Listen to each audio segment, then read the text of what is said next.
Welcome back to the Retro Room. So, I haven't played Halo Infinite probably since about January, and even then I started playing less and less as other games started taking up my attention, and I started getting tired of Halo, mostly for its lack of content and aggressive monetization. But when I heard that the Falcon and Carbine were coming back, I just had to jump back in. So, the elephant in the room, the Falcon.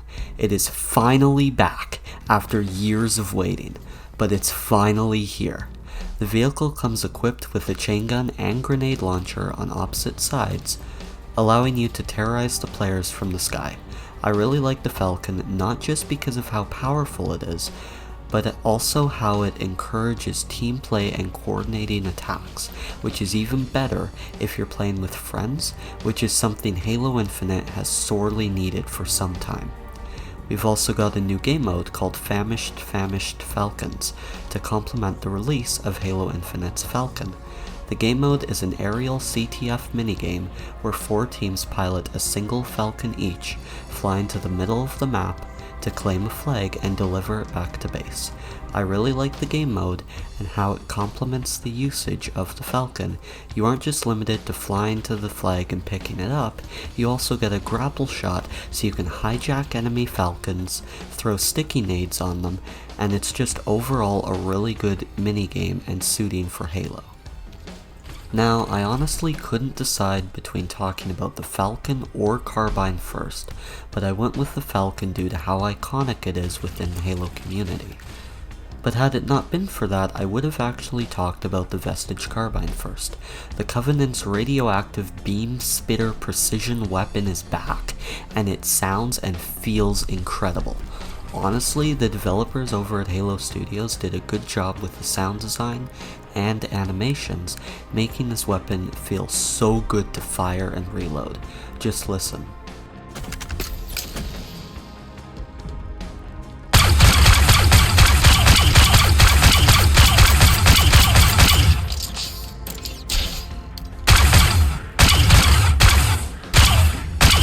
It sounds so alien and yet familiar at the same time, and it even reuses the shock rifle reload animation, but it doesn't bother me and the damage output to me is crazy.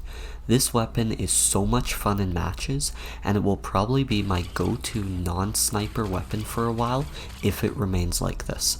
Once again, we got another game mode for the Vestige Carbine's release, this time being Banished Slayer, a game mode where your team is either UNSC or Banished, and you get faction-specific weaponry. The Banished spawn in with the Vestige Carbine, Pulse Rifle, and Spike Grenades, while the UNSC spawn in with the Bandit Evo, MA5K Avenger, and Frag Grenades. We also got a new map called Ecotone, which is community made that has a UNSC training/storage facility vibe. It looks amazing and I do find it really fun to play on. And of course, we get a new operation pass to go alongside the new update, as this is the only way Halo Studios is really able to make enough revenue on Infinite to continue its development, which I'm not gonna lie, I've never liked the Battle Pass armor systems that we have today, but it is what it is, and at least it's not locking actual game mode mechanics behind a paywall.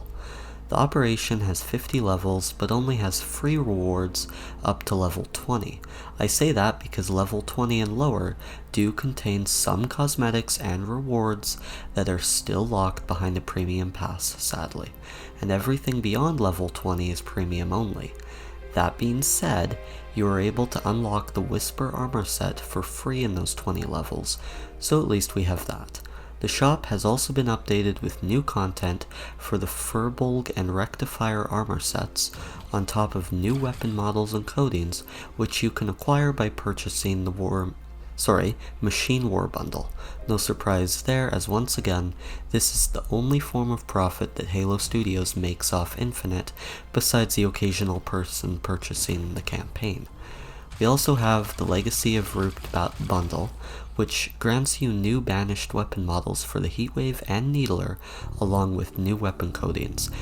As for something less money-sucking, the exchange now has cosmetics from the Fracture Firewall event that ran back in 2023's Echoes Within season.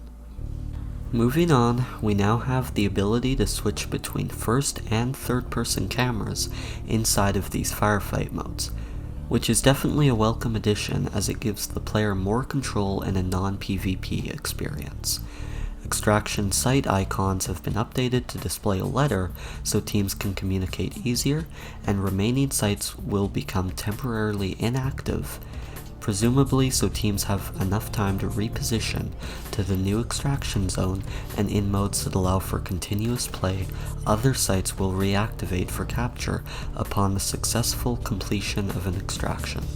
The weapons bench now has 10 more weapons added to it for customization, including the Mangler, Stalker Rifle, Pulse Carbine, Cinder Shot, Vestige Carbine, Gravity Hammer, Sentinel Beam, Disruptor, Plasma Pistol, and Ravager.